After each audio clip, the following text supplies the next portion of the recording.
É isso, esposa, se tiverem um relacionamento bom. Amigável, né? Porque infelizmente às vezes não tem, né? Às vezes não tem. Tem casal que parece que são adversários, né?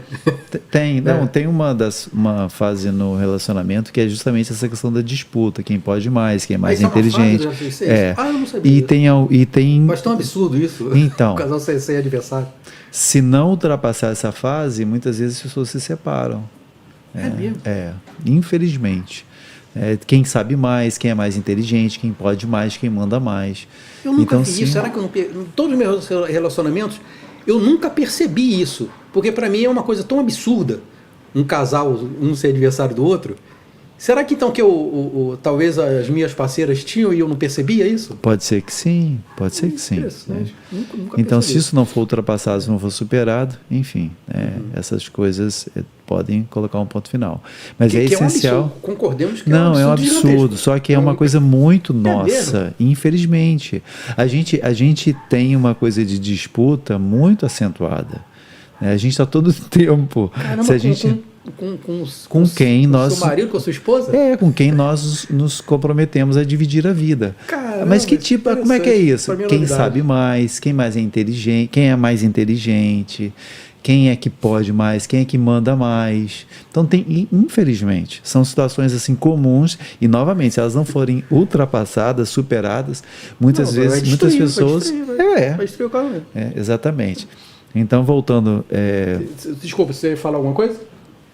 Que eu acho que talvez essa fase seja natural. É mesmo?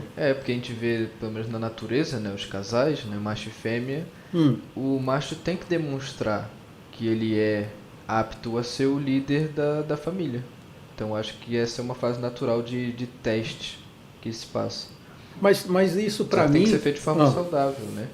Entendi. O problema é que a gente passa também por um momento da sociedade atual onde se distorce muito a figura masculina e feminina.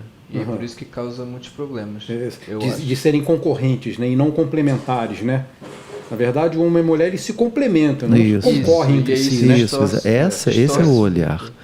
O papel de cada um. Distorce-se muito o papel de cada um. Cada um tem que ter suas obrigações.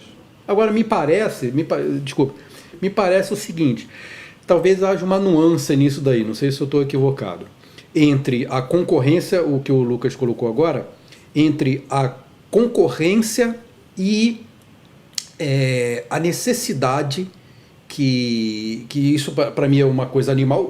O ser humano também é animal, né? O nosso corpo é um corpo animal, né? Então nós temos muitos instintos animais.